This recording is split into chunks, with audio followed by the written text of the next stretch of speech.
3월 8일 상한문의 데이트레이딩 실전 운용법 시간입니다. 안녕하십니까, 상한문의 문주입니다. 오늘 휴일인데 다들 잘 쉬고 계십니까? 될 수 있으면 외출 같은 거 아마 자제들 하시고 가정에서 많이 시간을 보내실 텐데 아무쪼록 무탈하게 이 고비를 넘기시길 바랍니다. 자, 공부합시다. 저는 미션 종목 간단하게 한번 둘러보겠습니다. 섹터를 이벤트 섹터 하나, 기세주 섹터 둘, 이슈주 섹터, 그리고 기술주 섹터 네 가지 섹터를 꾸몄죠. 이벤트 섹터 서울바이오스가 상장을 하니까 더불어서 JNTC와 캔코도 같이 붙여놓고 서울바이오시스의 흐름을 한번 보자라고 했죠. 당일날 모습은 서울바이오시스가 좋았습니다만은 끝은 안 좋았죠. 이 이유는 신규 상장주와 이전 상장주의 차이는 이렇습니다. 향후에도 신규 상장주와 이전 상장주는 반드시 그 등급을 반드시 주셔야 합니다. 이전 상장주 중에 양봉으로 크게 맞춰서 마무리가 되는 그런 종목들은 한 10개 중에 하나 아니면 한 50개 중에 하나 정도 그럴 정도로 굉장히 확률이 좀 낮죠. 대체적으로 이전 상장주들은 기관들의 어떤 뭐라고 해야 되나요? 엑시트 하는 날이라고 보면 될 텐데 그래도 당일날 서울바이오시스는 제법 좀 밀렸네요. 역시 기관들은 당일날 물량을 처리를 하고 있죠. 근데 이거는 당일날 모습은 좋았습니다만은 10 몇 프로까지 올라갔죠. 시가가 13,000 잡혔는데 7,500원이 있지 않습니까? 공모가가 거의 한 70% 가까이 올라서 출발이 된 종목이라 상당히 뭐 공략하기는 좀 어려웠습니다. 하지만은 뭐 승부를 거신 분들은 순수하게 수급 흐름만 보고 승부를 거신 분들은 그래도 10% 이상의 수익은 충분히 낼 수 있는 17%인가 아마 올라간 것 같은데 좋았습니다만은 뒤에 모습은 역시 안 좋았죠.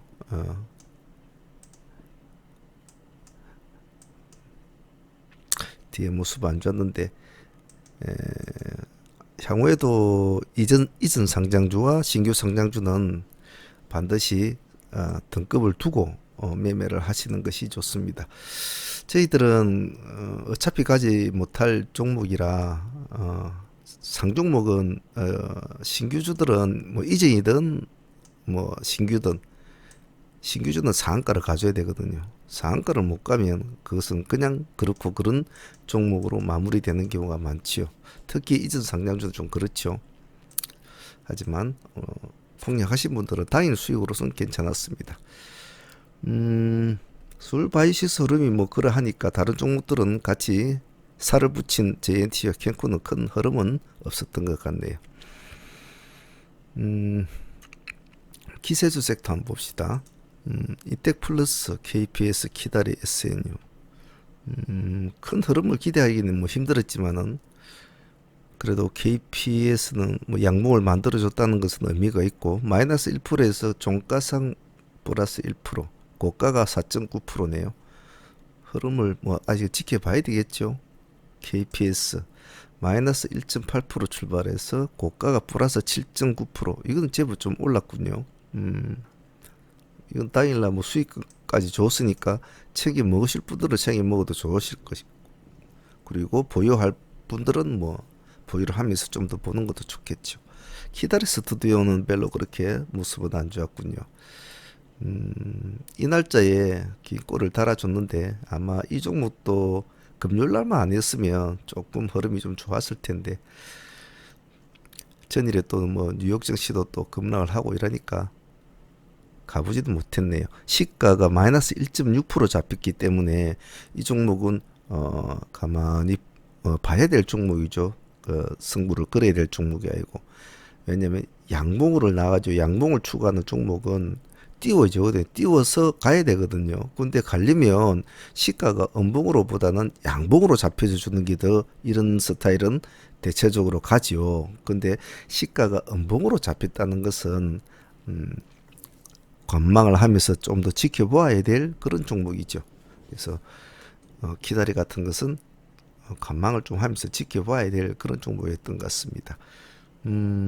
특히 이렇게 윗꼬리가 위에 많이 달린 이런 종목들은 진입을 할 때 좀 조심을 해야 되죠.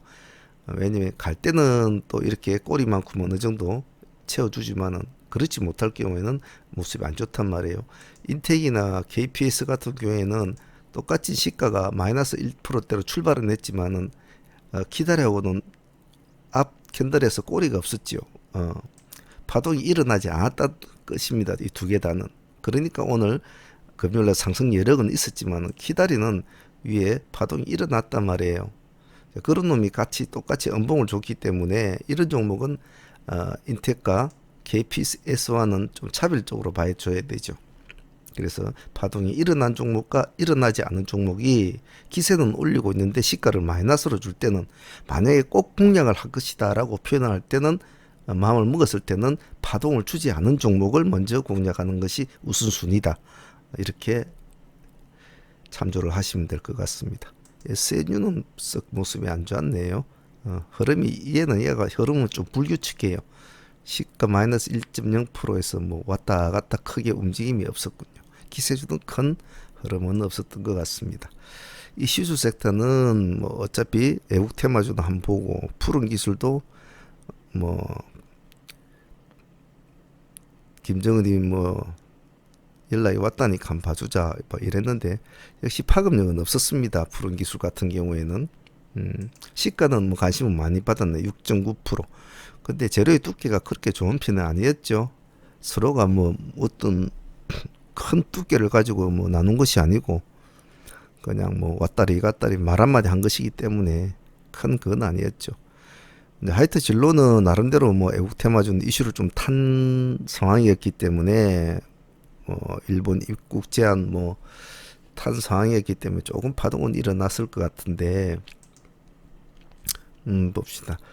시가가 플러스 5%, 고가가 플러스 13.8%. 짧은 시간에 빨리 끝난 것 같네요. 보니까 5.8%, 13.8%면 그래도 한번 한 5% 수익은 여기겠네요. 한 5% 수익은 이상은 충분히 봤을 것 같네요.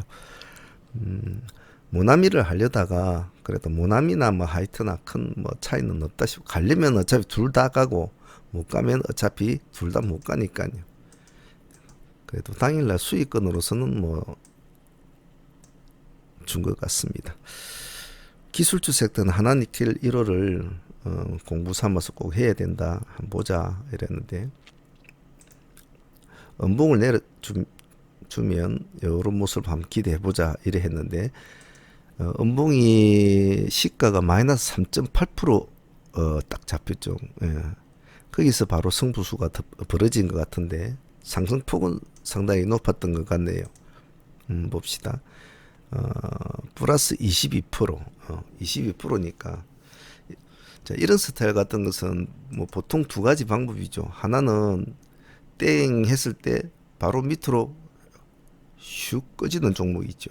그러면 한참을 이제 밑에서 이렇게 기다려야 되죠. 이렇게 기다려서 어느 저점이 잡히면 이제 거기서부터 공략을 해서 반등을 노려보는 방법이 있겠고, 이런 식으로 아침에 시가가 마이너스로 출발을 할 때는 그 마이너스 시가에 한번 승부를 걸어보는 그런 방법이 한 두 가지가 될 텐데 보통 이런 것이 아침에 시가가 양봉으로 나오는 게 드물거든요. 그래 음봉이 폭이 얼마나가 문제인데 시가 마이너스 3.8%면 참 애매한 시가였습니다. 하지만 좀 관심을 워낙 받았던 종목이니까 매수세가 좀 몰린 것 같네요. 그래서 이런 것을 좀 탄력적으로 기다려서 바다에서 한번 반등을 보고자 하는데 땡 하니까 달리 뺀다? 그러면 기다려서는 안 되겠구나라는 판단을 빨리 하고 달라붙어야 되겠죠. 그래서 조금 이런 것은 감각적으로 매매를 좀 할 필요가 있는 종목이었습니다. 초보 분들도 이런 종목들을 무서워하지 말고 어떠한 운용의 경우의 수가 생기는지를 직접 참여를 하면서 자꾸 해봐야 돼요. 이 종목은 급신하니까 당일날 음봉이 크게 내려와서 그 다음날도 크게 내려오지 않겠나 싶으면 또 꼭 그렇지가 않죠. 꼭 또 이렇게 살아나면서 불꽃을 태운단 말입니다. 자꾸 마지막 불꽃을. 그래서 한 번 정도는 불꽃을 한번 태워줍니다. 태워서 마지막 피날레를 장식을 하고 이제부터는 이제 조금씩 이제 꺼져나가면서 다시 자기 위치까지 또 내려가죠. 그래서 그 한 번은 또 해먹어야 되거든요. 그래서 금요일 날은 시가 마이너스 3%에 바로 승부를 걸고 수익을 보느냐, 안 그러면 보고 있다가 보합을 돌파할 때 색깔이 바뀌는 지점, 마이너스 3%대는 공략을 못했더라도 기다리고 있다 나는 요 밑에서 잡아서 올라가려고 했는데 안 내려오고 바로 달리 빼네. 색깔이 바뀌는 시점을 치고 올라간다. 그럼 이 폭은 3% 정도 폭밖에 안 되니까 뭐 시가 깨면 자르지. 그런 마인드로 도전해야 되거든요. 큰 충격을 주는 건 아니니까. 근데 색깔이 바뀔 때는 공략 관점으로 보라 하더라. 또 빨간 색깔에서 파란 색깔로 색깔이 바뀐 지점은 매도 관점으로 보라 하더라. 그럼 이 시점은 한 공략을 해보자. 그랬다면은 뭐 적어도 15% 이상, 많게는 한 20% 가까이 먹을 수 있는 그런 건 된 것 같습니다. 이런 경우의 수도 잘 기억을 해 놓습니다. 이런 경우의 수들이 하나하나가 실전으로 참여를 하면서 자기의 머릿속에 데이터가 쌓임으로써 여러분들은 시간이 흘러가면 흘러갈수록 훌륭한 트레이더가 된다 이 말이죠. 남들이 겁나고 무섭고 두렵고 하는 종목에서 항시 수익은 크게 나죠. 자, 저희 미션 종목은 뭐 이 정도로 하고 월요일날 종목 한번 봅시다.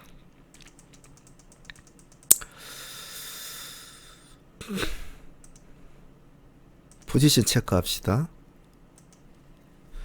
내일이 며칠이죠? 3월 9일이죠.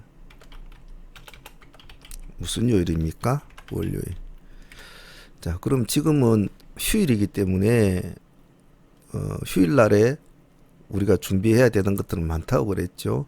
휴일날에 발생한 여러 가지 키워드를 분석을 하고 그 키워드 중에서 우리 증시에 반영이 될 만한 키워드를 다시 도출을 시켜서 그 키워드와 관련이 있는 종목군들을 뽑아내고 그 종목군들 중에서 뼈가 될 만한 종목, 대장주나 우선 최선호주를 뽑아내고 만약 이게 시장에서 가장 각광을 받는다면 이와 연계가 돼서 할 종목들을 같이 붙여서 살을 붙여준다. 그래서 전체적으로 뼈와 살을 만들어서 이 키워드에 대한 완성도가 높은 공략 종목들을 뽑아낸다.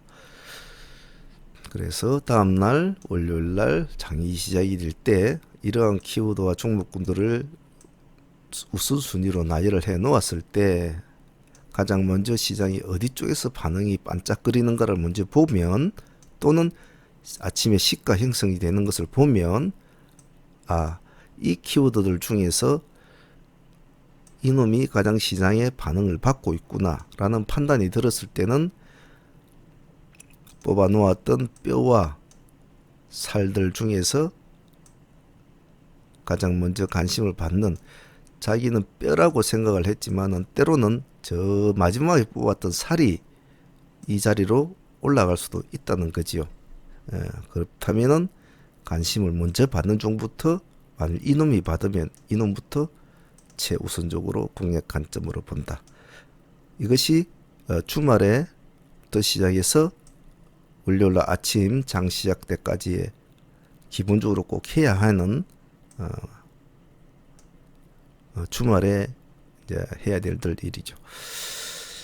말은 쉽지만은 시간이 많이 걸리고 차분히 앉아서 정리를 할 줄도 알아야 되고 어떤 키워드를 뽑으면 그 키워드에 맞는 종목군들을 도출할 수 있는 능력도 있어야 되고 또 그 키워드들 중에서 종목군들 중에서 우선주와 즉 선호주 그리고 선호하지 않는 주 순위를 매길 줄 아는 그런 기본적인 능력도 있어야 되겠죠. 그런 것들이 하루아침엔 되지는 않겠죠. 초보분들은 매주 그것을 자꾸 수련을 함으로 해서 각종 테마주도 달라보고 추종주 매물도 다뤄보면서 어느 놈이 시장에선 좋아하더라는 것을 자꾸 하다 보면 알게 되죠. 그렇게 해서 스스로가 공략 종목들을 뽑아내고 정리할 줄 아는 그런 트레이더가 기본적인 자질을 갖춰 나가야 되겠죠. 하루아침에 이제 뭐 그렇게 되겠습니까? 초보분들은 많은 시간과 열정이 필요하죠. 그래서 주식을 잘 하시는 분들은 보면 그냥 잘하지는 않거든요. 다들 나름대로 다 이유가 있습니다. 가장 중요한 것은 부지런하신 분들이 항시 남들보다는 낫다라는 겁니다. 그것은 그렇지 못한 사람들과는 차이가 좀 있죠. 하나의 정보라도 더 알고 집중력도 좀 더 잘 유지를 잘 하시는 분들은 좀 낫겠죠.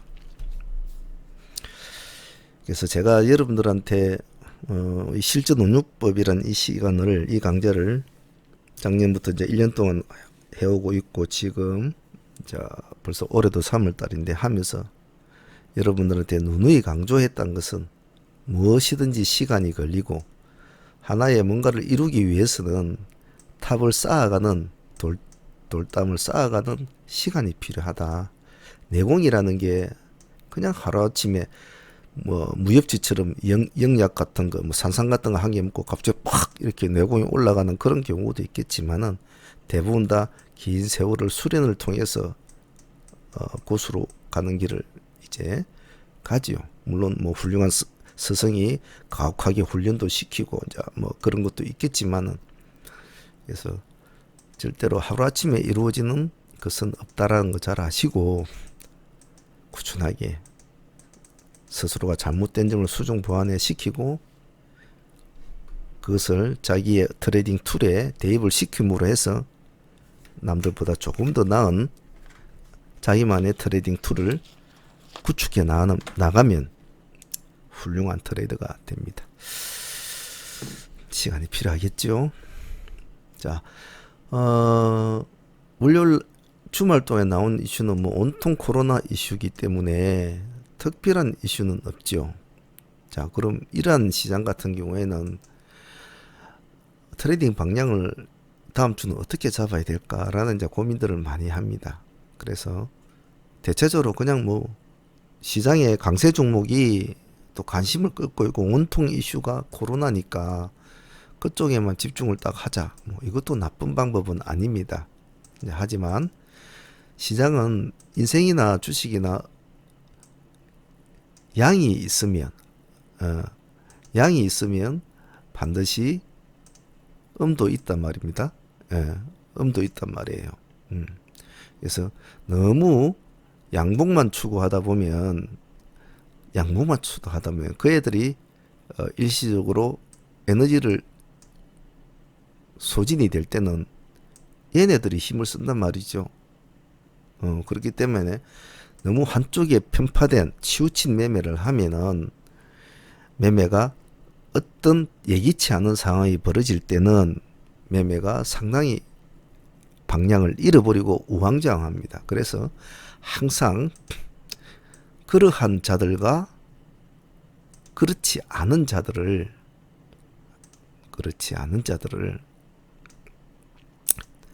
두루두루 보살피는 그런 약간 넓은 포지션을 잡는 것이 전체적인 매매를 어떤 상황이 일어났을 때도 그것을 빨리 헤쳐나가는 그런 당황하지 않는 침착한 트레이딩을 할 수가 있죠. 자, 그러한 관점으로 내일 종목들을 한번 보도록 합시다. 자, 그런 자와 그렇지 아니한 자. 자, 그런 자는 우리가 코로나로 보면 되겠죠. 그렇지 아니한 자, 그럼 코로나가 아닌 것들. 이 시장은 지금 딱 이 두 개로 분류를 시키면 그냥 명확하겠죠. 복잡하게 생각한 것도 없고.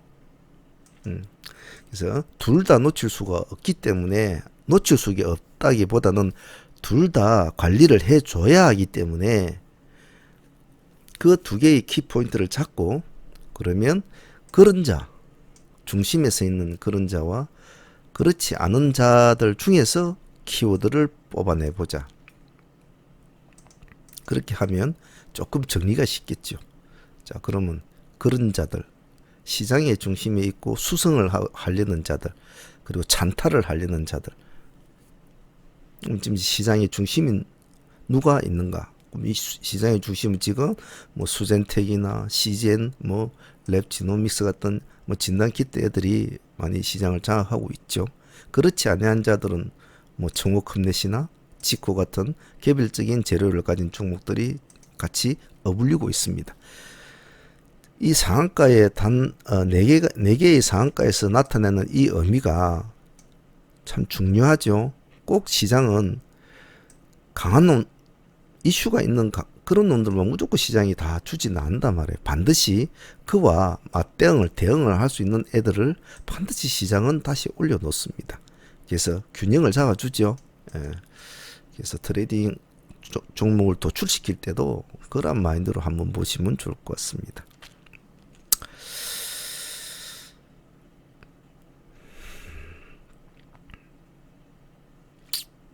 자, 일단 그러한 자들 쪽에서 종목을 한번 봅시다. 지금 현재 시장을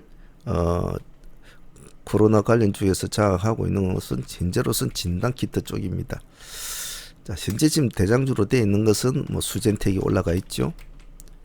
그 뒤를 시젠이 따라가고 있고, 자, 그 다음에는 랩지노믹스가 있습니다.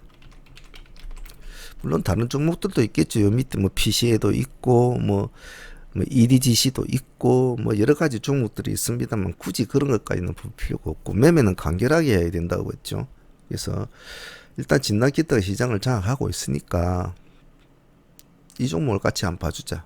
근데 뭐 수젠텍이나 시젠텍은 상한가를 가서 모습을 딱 맞춰놨죠. 맞춰놨고, 시제는 또 금액이 무겁습니다.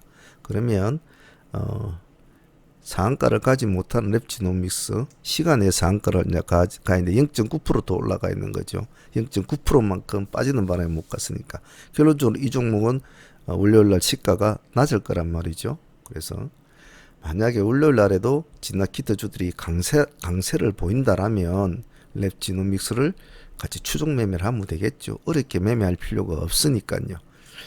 초보분들에게는 제가 항상 말하는 게 1등주를 자꾸 하려고 하지 말라만 해요. 초보분들은 이 불확실한 시장에서 뭔가 기준점을 딱 제시를 해주고 그런 종목들을 보고 매매하는 것이 참 쉽거든요. 1등주를 하게 되면 이점은 있습니다만 그만큼 또 단점도 있습니다. 무조건 1등주라고 해서 좋은 건 아니다 이 말이죠. 즉 화려한 모습은 보이는데 모습은 화려한데 1등주가 모습은 화려한데 실질적으로 당일날 거래를 했을 때는 자기한테 먹는 거는 별로가 없다 이 말이죠. 밑에 동생은 모습은 별로 좋지 않은데 거래를 했는데 먹는 수익은 훨씬 컸다 이 말이죠. 어느 것이 이익이냐 따지면 당연히 동생을 거래하는 게 좋겠죠.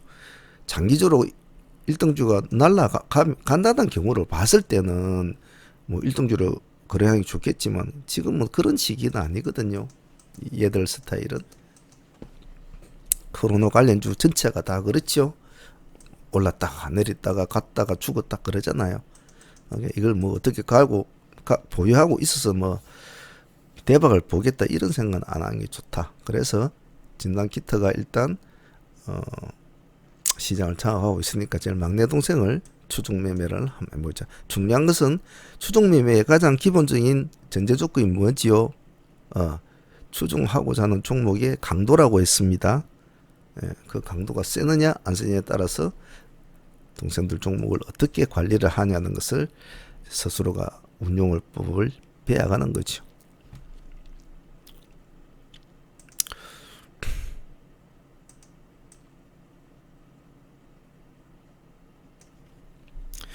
다음은 치료제 관련주 보겠습니다.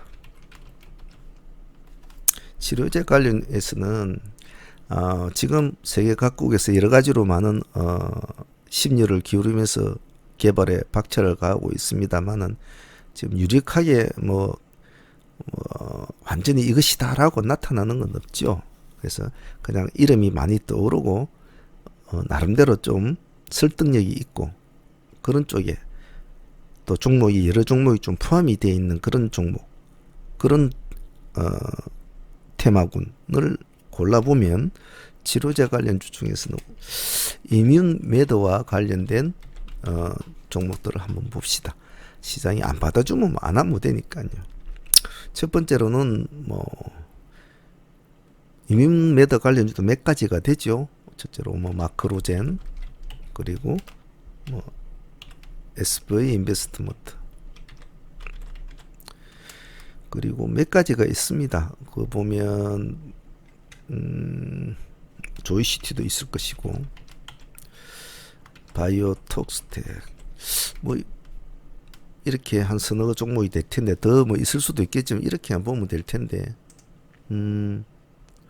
투자 비율로 보면 마크로젠이 투자 비율이 좀 낮고 SV 인베스트가 좀 투자 비율은 제일 높습니다.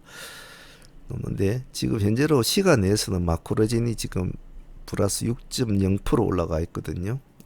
왜냐하면 최근에 다시 좀 관심을 많이 받는 스타일이니까. 인베스트는 0.4%, 0.4% 정도. 인베스트가 사실은 먼저 관심을 받았죠. 받았고 이제 파동을 주고 이제 주고 있다가 다시 이제 올라가는 스타일인데 마크로는 그 뒤에 나왔단 말이죠. 조금 관심을 더 받고 있는 거겠죠. 금액은 마크로제 3만대니까 뭐 물량은 잘 몰릴 것 같네요. 그래서 치료제 관련주 중에서는 일단 뭐 코미팜도 있었고 뭐 서울제약도 있었고 여러 가지 종목이 있었지 않습니까? 그래서 시장이 반응을 내주면 마크로젠과 인베스트 중에서 한번 흐름을 한번 보도록 합시다.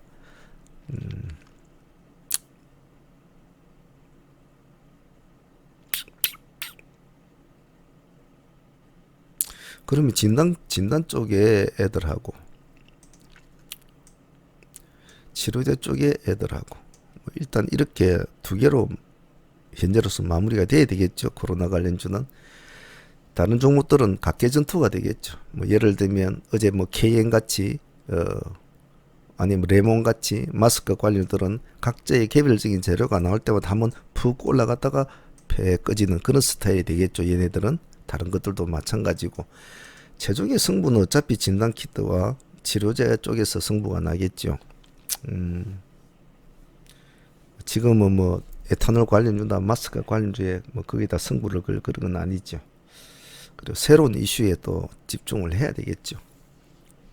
일단은 뭐 코로나 쪽은 이 정도만 해가지고 시장이 어떻게 움직이는가 그런 쪽을 보시는 게 나을 것 같습니다. 자, 그러면 그렇지 아니한 자들을 봅시다. 그럼 얘네들을 빼고는 어떤 종목을 또 원료를 한번 보는 게 좋을까? 사람들마다 이슈를 뽑아내고 도출하고 자기가 느끼는 방향은 다 틀립니다. 똑같은 시각으로 봐도 자기의 학습 능력이나 주식을 해왔던 경력, 시장을 바라보는 눈 그런 거에 따라서 이슈 키워드를 뽑아내는 종목 자체도 틀리고 이슈 키워드 자체도 틀리죠. 그래서 그것은 다들 호불호가 있습니다.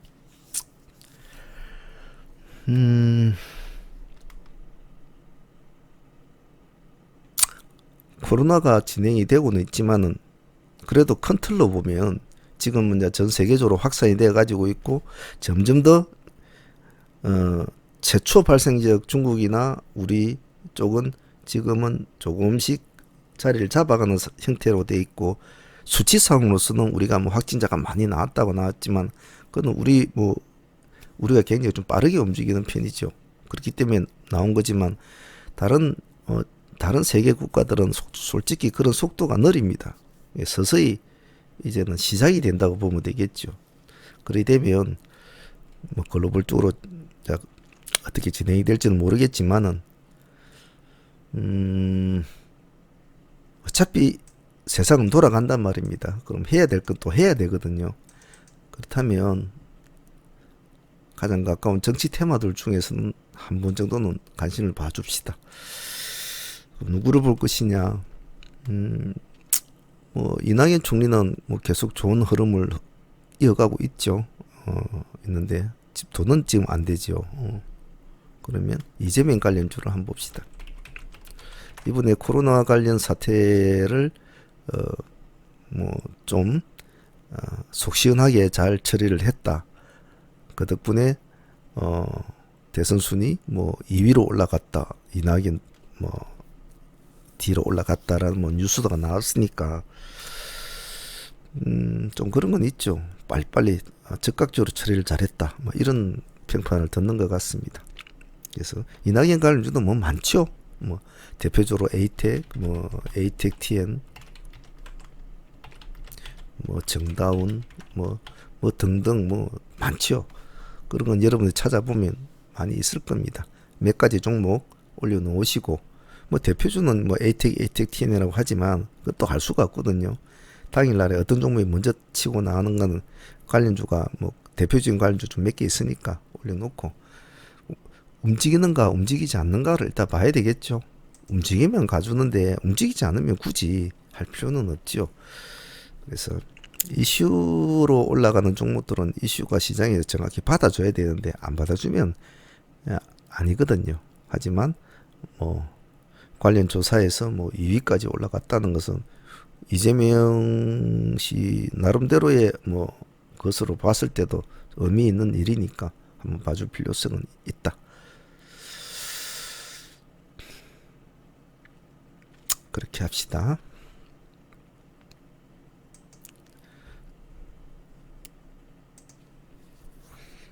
다음은 전일 시장에 시간에서 가장 관심을 받았던 종목이 두올산업입니다. 지금 시간에 상한가를 가 있죠. 새로운 사업을 진출한다. 바이오 사업을. 그래서 지금 시간에 상한가 가 있는 것 중에서는 그래도 두올산업이 뭐 밖에 없네요. 뭐 SBS 콘텐츠도 상한가가 있지만 재료도 썬창고 랩지노믹스야 뭐 어차피 상한가 근처까지 간 거니까 뭐 상한가를 인정을 해줘 버리고 나면 두올산업밖에 없는데 두올산업이 월요일날 모습이 좋다면 옆에 두올을 올려놓고 가만히 두올산업이 핑핑 날아다니면 두올로 같이 거래해도 나쁘지 않겠다. 그래서 이것도 같이 추종 매매로 볼 수 있도록 합니다.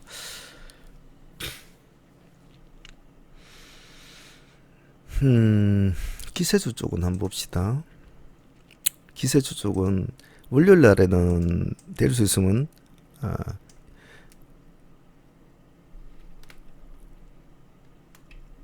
섹터를 좀 다양하게 꾸며야 된다고 했죠. 기세주 섹터는 한진칼을 보겠습니다. 한진칼은 지금 죽고 있죠.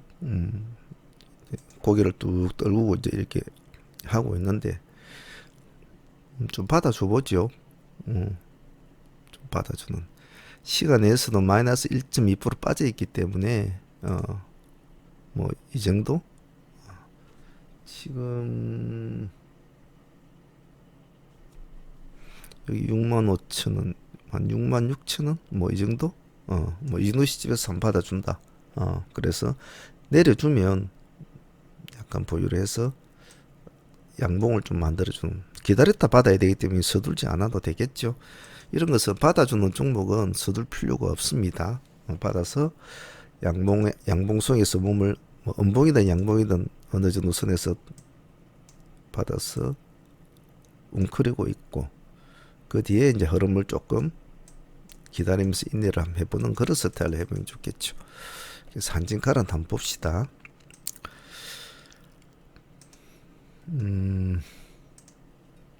기술주도 안 볼 수가 없죠. 기술주는 두 종목을 보겠습니다.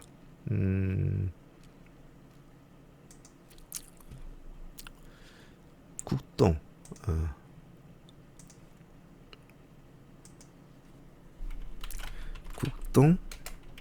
컨버전 이렇게 두 종목을 보죠. 기술주는 너무 많은 종목을 보면 너무 많은 종목을 기술주로 많이 보면 타점일 잡기가 집중력이 현저히 떨어집니다. 그렇기 때문에 기술주는 최대한 종목을 압축을 시켜서 때로는 그걸 좀 꾸준하게 추적을 해줘 줘야 될 필요가 있고, 때로는 순간적으로 치고 나갈 때 돌파 매매를 해줘야 될 때가 있고, 기술주는 좀 약간 말 그대로 기술적인 모습들을 많이 보인단 말입니다. 이슈주들은 시장이 안 받아주면 어느 정도 표시가 나거든요. 저놈은 틀리네 라는 게 있지만, 기술주는 그렇지가 않단 말이에요. 저놈이 쫄쫄쫄 내려가네, 틀렸네 싶은데 어느 시점에서 폭발적인 스타트를 끊으면서 난리를 피죠. 그게 기술주의 특징이기 때문에 종목을 너무 많이 하면 오히려 마이너스다. 최대한 압축을 시켜서 합니다. 국동 상가 2번 쳐주고 연봉 하나 꼬리 많이 내줬죠. 월 초에 국동은 뭐 저희들한테 많은 수익을 준 종목이 있어 참 고마운 종목입니다. 그래서 이렇게 만일에 국동을 거래하신 분들이 있다면, 뭐 우리가 지금 국동을 여기서부터 시작해서 여기까지 그래도 한 60% 이상 더 되나요? 뭐 이렇게 수익이 나왔는데, 뭐 상한가 수익도 먹고 대위 수익도 먹고 이제 이랬는데, 궁합이 맞는 종목은 계속적으로 주시를 해줄 필요가 있습니다. 근데 궁합이 맞지 않는 종목이 있어요. 탁 들어갔는데 들어가면 탁 손실이 나는 종목이 있어요. 들어갈 때도 굉장히 고민을 해서 마음대로 타점을 잘 잡아서 들어갔다고 들어갔는데 말이죠.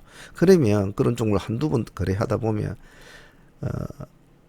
이 종목 나하고 궁합이 안 맞구나 하는 그런 종목이 있어요. 그런 종목은 그 다음에 또 거래를 해도 희한하게 손실이 나는 경우가 많습니다.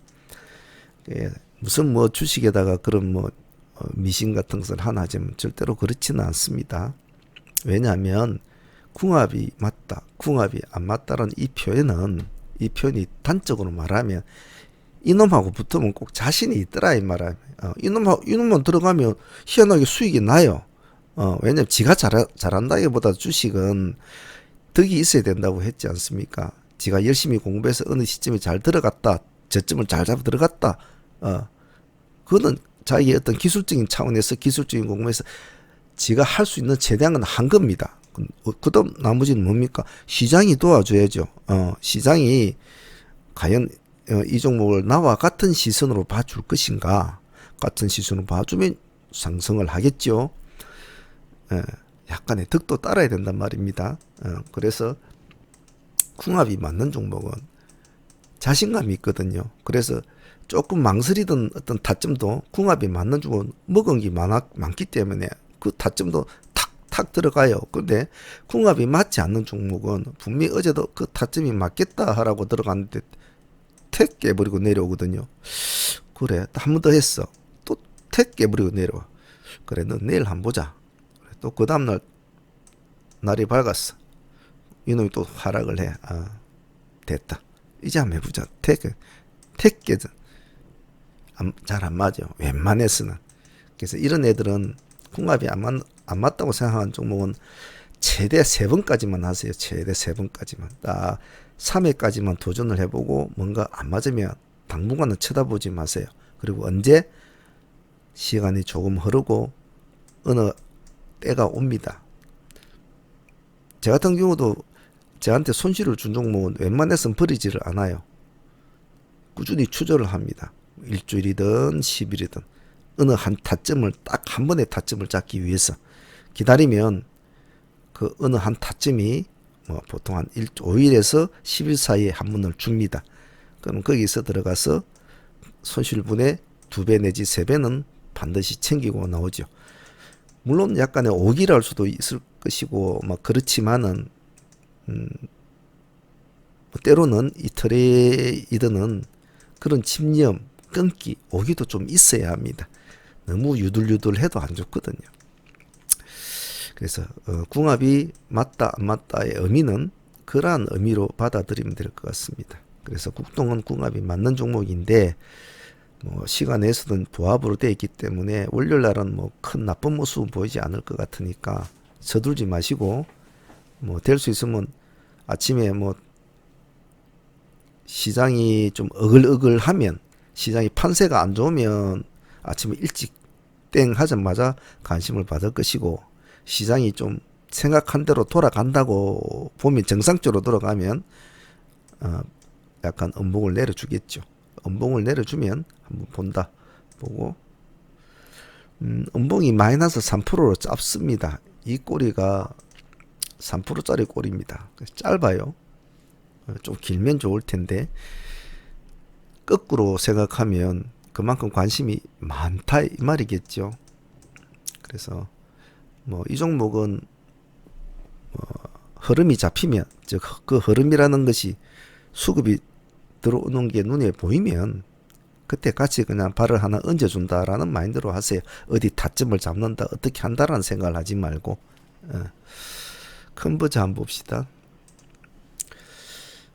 컨버저는 저희들한테 많은 수익을 안겨준 종목인데,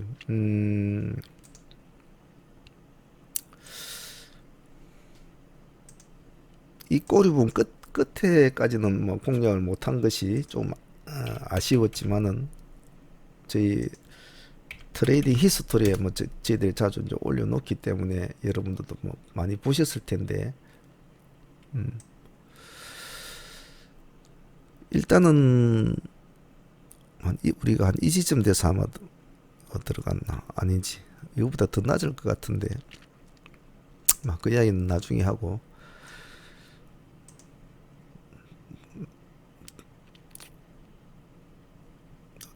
이틀 만에 한 50% 수익을 준 종목인데 상당히 뭐 이것도 궁합은 맞는 종목이지만은 단점은 호가가 너무 얇죠. 그래서 매매할 때는 상당히 좀 상그럽습니다.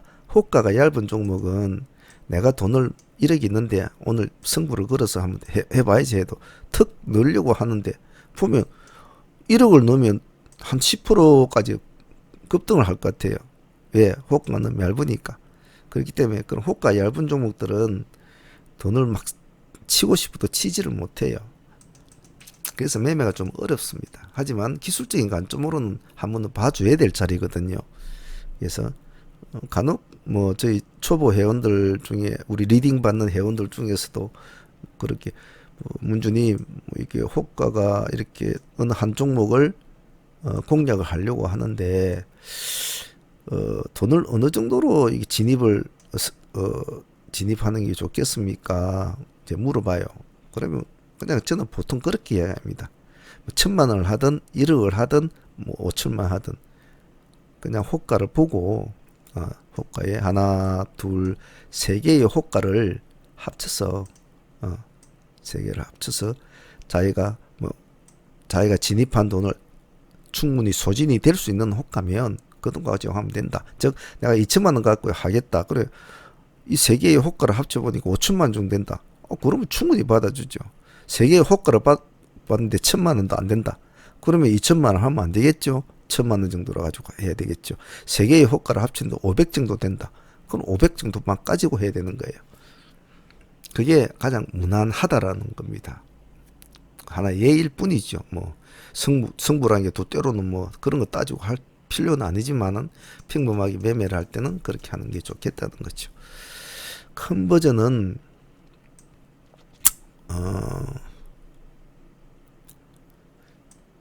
상한가를 못 가고 27%대에서 고점을 찍어주고 그날로 이제 하루 종일 하락을 하게 됩니다. 하락을 하게 되는데 하락 지점이 마이너스 15.4%로 맞췄죠. 예, 근데 밑꼬리가 거의 없는 상태입니다. 밑꼬리가 거의 없는 상태이기 때문에 시간에서는 2.7% 빠져 있기 때문에 내일 되면 뭐 양봉으로 출발하지는 않겠죠. 음봉으로 출발을 할 텐데 이런 경우 아까도 말을 했지 대체적으로 뭐 두 가지 방법이 있지 않겠습니까? 시가가 음봉으로 잡혀줄 때는 땡 하면 바로 날아가는 경우, 아까 어제 보았던 예처럼 땡 하면 바로 날아가 버리는 것은 마이너스 3% 좀 잡아서 바로 날아가죠. 하나 니켈 이런 경우도 있을 수가 있겠죠. 컨버저도 시간에서 마이너스 2.7%니까 시가가 적어도 뭐 마이너스를 플러스가 되지 않을 거 아닙니까? 그럼 뭐 시간의 정도로 인정을 해준다고 하더라도 마이너스 2.7%, 마이너스 3%, 마이너스 4%, 뭐 이 정도 되겠죠. 그러면 그 시가 함성구를 건다든지 아니면 두 번째 방법, 충분히 기다렸다가 원하는 지점에서 물량을 받아서 끌고 간다. 뭐 이런 전략을 하면 되겠죠.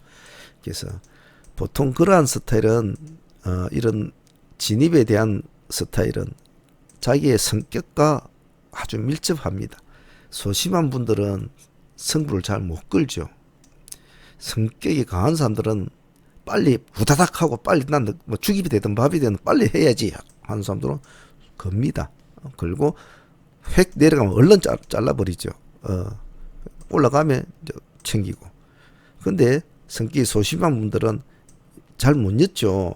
일단 보고 할 거야. 시가가 마이너스인데 어떻게 넣겠어?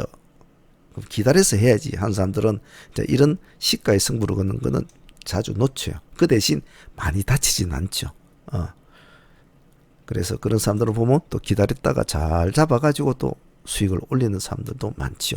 그래서 어느 것이 중요한 거는 자신의 성향이 많이 좌지우지합니다. 그래서 매매는 자기 성향대로 하는 것이 좋습니다. 성질이 펄펄펄 나는 사람 보고 소심하게 해라 하면 매매가 아예 꼬여서 안 돼요. 자기는 막 그냥 툭 찔러서 뭐 승부를 팍 보여야 되는데 기다려라 하다 보면 그냥 자기가 스트레스 받쳐서 나중에 아무렇게나 내질러 버려요. 제 말은 그렇다고 뭐 그냥 아무런 근거 없는 그렇게 해서는 안 된다는 거겠죠. 하지만 주식을 하다 보면 손실이 날 때도 있고 수익이 날 때도 있는데 손실이 나는 것이 겁나겠죠. 사람들은. 손실이 뭡니까? 돈을 잃는 거죠. 근데 주식은 사람마저 잃지 않습니까? 겁나는 게. 성격을 마음대로 못하면 그냥 돈만 잃고 치우면 돼요. 근데 성격을 마음대로 못하면 나중에 사람까지 잃는다니까요. 하십시오. 성격대로.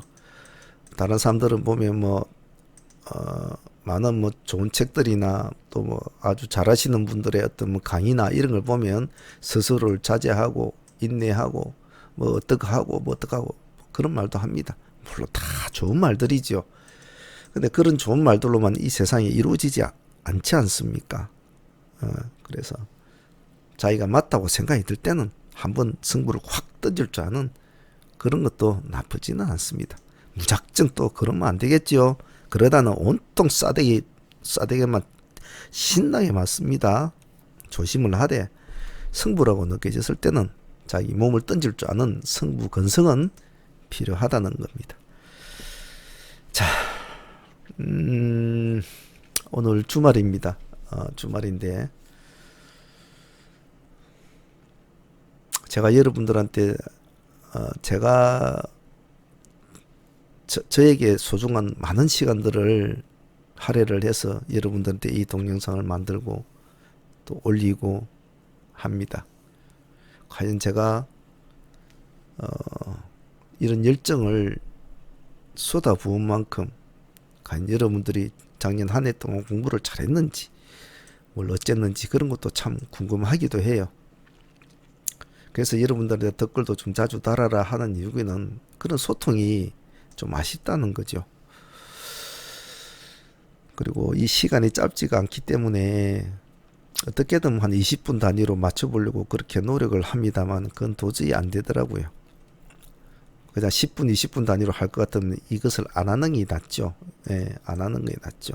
그렇게 해가지고는 이게 도저히 공부가 안 된단 말이죠. 그러다 보니까 결국은 40분, 50분, 1시간이 기본적으로 되는데 소통을 좀 많이 하시고요.